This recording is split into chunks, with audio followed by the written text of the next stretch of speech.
Shalom Israel, Shalom, Shalom. It is Ach Kazamak, your brother Kazamak. Today is the Gregorian date, September 5th. It is what the world calls Thursday. On the Most High's calendar, it is day number 5. Just wanted to share a couple verses with you real quick out of the Apocrypha and break down what it's saying, and hopefully help somebody live more righteously. I mean, that is the point, right? To try to live as righteously as we can according to the commandments and the word of the Most High, with faith in Yahweh Shai, faith in the Messiah. That's what it says, right? So whether you say Yahweh Shai or Yeshua or Yahushua, we're not going to get caught up on that. You might even still say Jesus. But the point is, if you have the correct or closer to the correct understanding of who he is and who he came to save and what his mission was and what people he actually had to come for, that's the bigger deal. We'll all be on the same page as far as names go when the Most High comes back and reveals a lot of these things to us that have been lost through all of our captivities. So don't let that throw you off. I call on the name Yahweh Shai and Yahweh. You might call on Yahuwah and Yahushua. You might call on Yah and Yahshua. You might, there's all kinds of names that are out there. But the bigger point is your life. How are you living despite the name you call on? Are you living as honestly as you can according to this word? And that's what this is talking about. Ecclesiasticus chapter 5. It's in the Apocrypha. And again, if you're not sure about the Apocrypha, before you pass judgment on it, just read it. Just read it and see if some things don't come to light. See if things don't sound familiar, like, I read that in the Bible, I read that in the scriptures, and it's saying the same thing here, because the Apocrypha was in the original 1611 edition King James Version Bible, and it was there for a couple hundred years before they took it out, because it connects too many things, so they had to take it out. So let's read verses 11 and 12. 11 says, "Be swift to hear, and let thy life be sincere, and with patience give answer." Verse 12, "If thou hast understanding, answer thy neighbor. If not, lay thy hand upon thy mouth." So I'm just going to break down in today's vernacular what this is saying, so that we can live our lives and apply this to our lives the best we can, and hopefully live more pleasing to the Most High. So verse 11, "Be swift to hear." Now, we've heard that before. James said that. So whether he was quoting from this book or the Spirit of the Most High just put it in him and say that, they're saying the same things. Be quick to hear. Listen. Listen. Because it's important. In fact, the writer of Ecclesiasticus, Solomon, he said in Proverbs that it's the fool that speaks before he's heard the whole matter. You get to talking, somebody's trying to tell you something, you get to talking and trying to answer what's going on, you ain't got all the details yet. So be quick to hear, be quick to listen. And that's on the natural level. On the spiritual level, be quick to hear the Most High. And that's why we have to get rid of a lot of these distractions in our lives. I used to be a big movie guy. I'd watch TV, and I still do. I'm not trying to act like I don't watch TV or watch movies anymore, but it used to be huge. And what that was doing was distracting me. It was putting more things in me that it was easier for me to hear movie quotes or quotes from lines of TV shows. And though they were funny, I knew that more than I knew the scriptures, because that's what I was hearing. And once I started to change that and read more and listen to the scriptures more and decrease the amount of TV, decrease the amount of movies that I watch, now I'm hearing him quicker, hearing him more than I hear the other things. So on a spiritual level, be quick to hear the Most High, meaning we have to get rid of some of these distractions in our lives, whatever they might be. It might be an actual person who just always is talking and not really even talking about anything, just always talking. You might have to calm that relationship down or calm that communication down and give the Most High time to speak, and you learn how to hear and listen to him better. Be quick to hear. And let thy life be sincere. Now, today's vernacular, it might not be like actual today. This might be a little dated, but it'd be like saying, live 100. Got to be 100%. Got to, keep it real. That probably is older. Live 100 is probably still kind of relevant right now, but, keep it real. Live life sincerely. And that goes on both sides, by the way. Whether what you do is good, and people are quick to point out all the good that they do. I went and volunteered, and I gave to this homeless person. I did that, and I did all these nice things for people.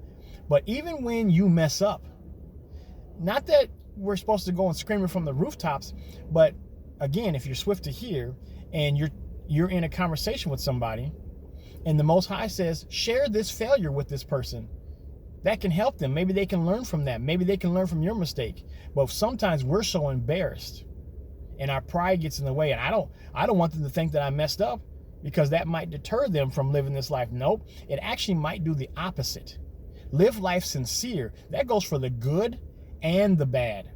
Sometimes we have to admit our mistakes, and we have to own up to our mistakes so that somebody else can learn from that, and they don't have to go through that same thing, because it might end up worse for them. But if they heard your story, if they heard your mistake, that might come to their mind when they're met with the same challenge.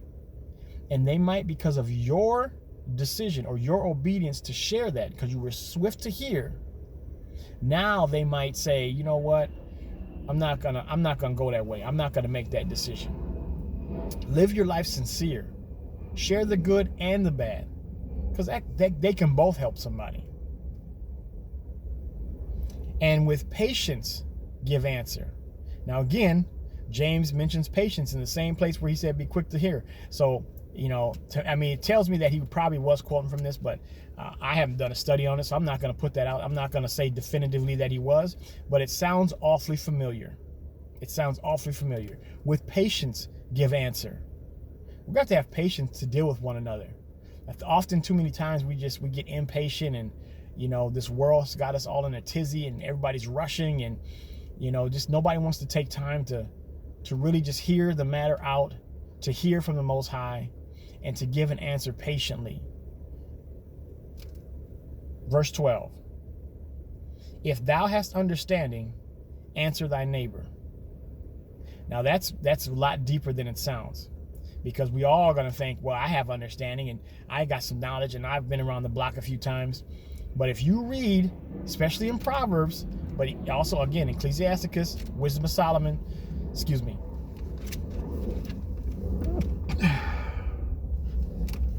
Wisdom of Solomon, it talks about the relationship between wisdom, knowledge, and understanding. And how it starts with, says wisdom, the beginning of wisdom is the fear of the Most High. And in the first, second, and third book of John, that's towards the end of the book, it talks about how we know that we fear the Most High or reverence the Most High by keeping his commandments. So when it says, if you have understanding, answer your neighbor, it ain't talking about just having knowledge. It's talking about having understanding. Now that's a big one, because what understanding of what? Understanding of the situation? For me personally, I believe it has to start with understanding of self.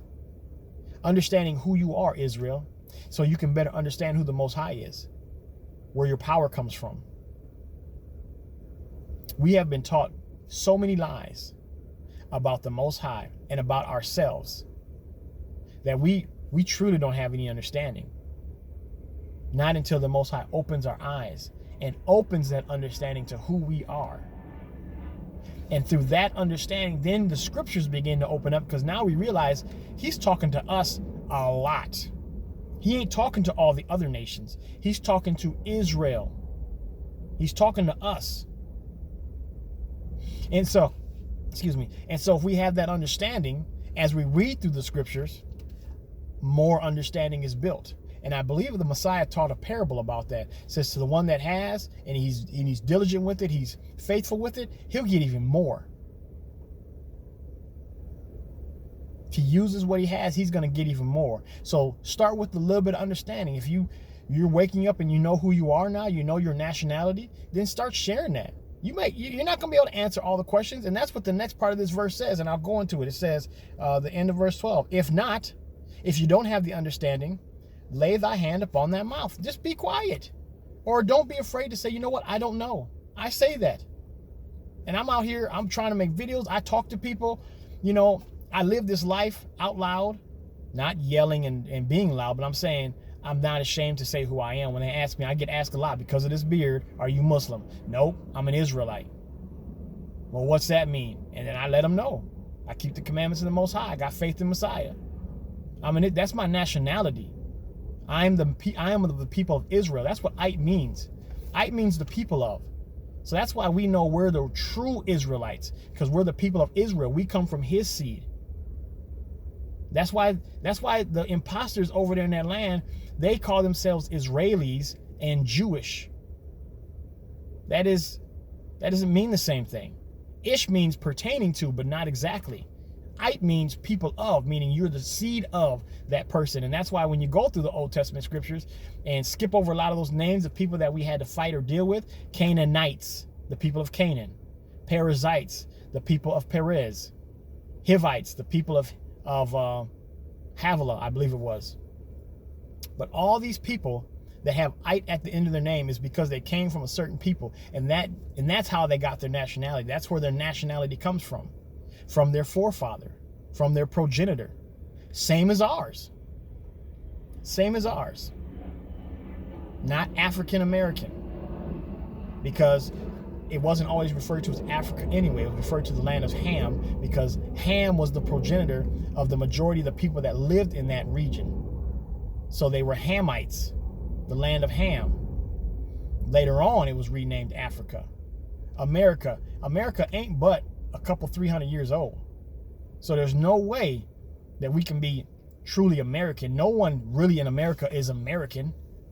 You're born here and that's your citizenship. I get that, but your people, your ancestors come from another place dating further back than the American history. So we're not African American. We are people of Israel. We are the Israelites. The same people that's talked about throughout this entire book, this entire Bible, because it's our history.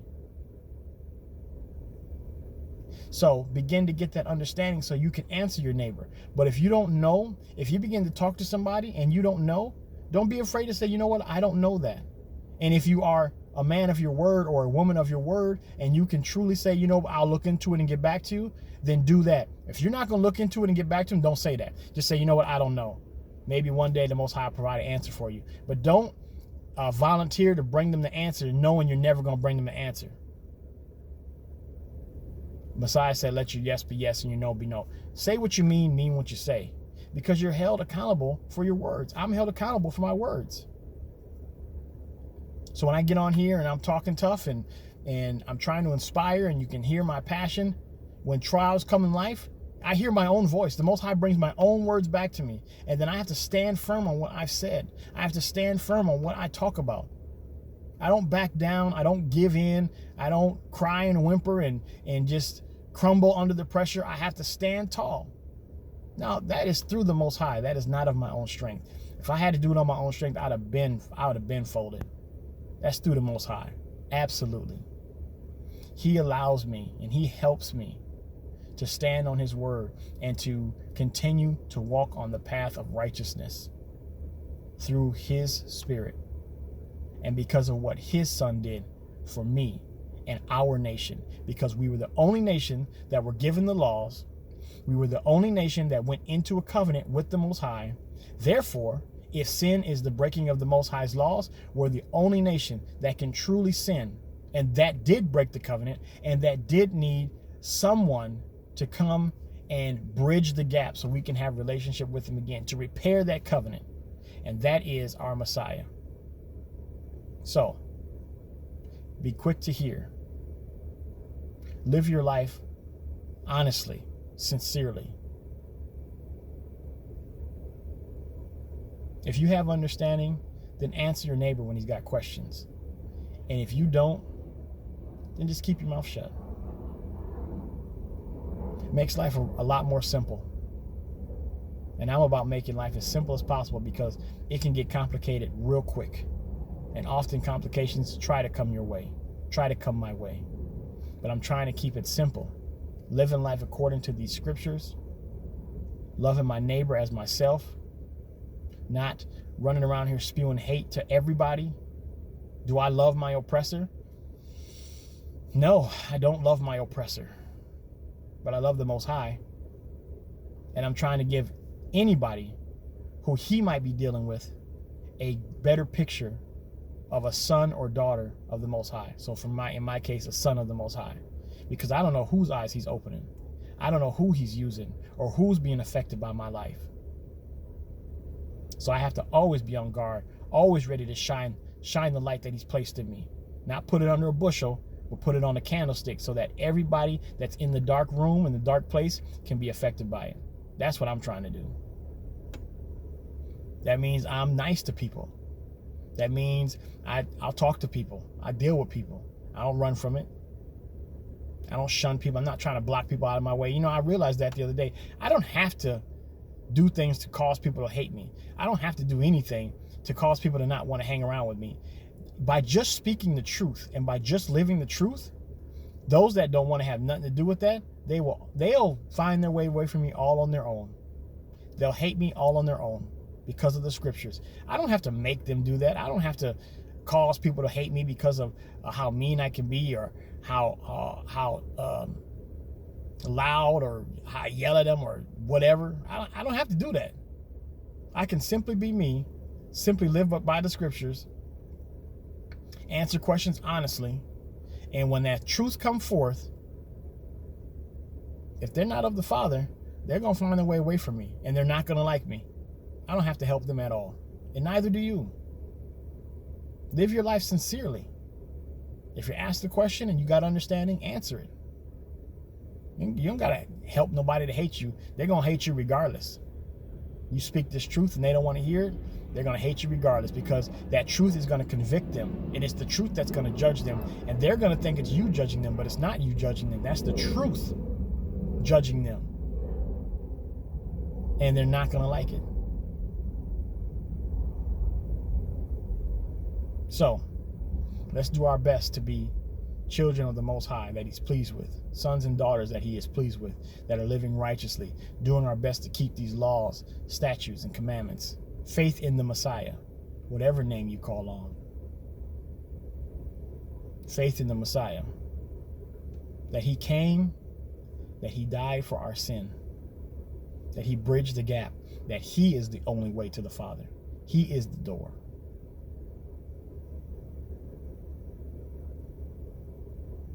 And then see if Most High doesn't give you more understanding, doesn't open up to you more understanding as you continue to search him out and put and drown out other voices and other distractions and just allow his voice to be the loudest that speaks to your life.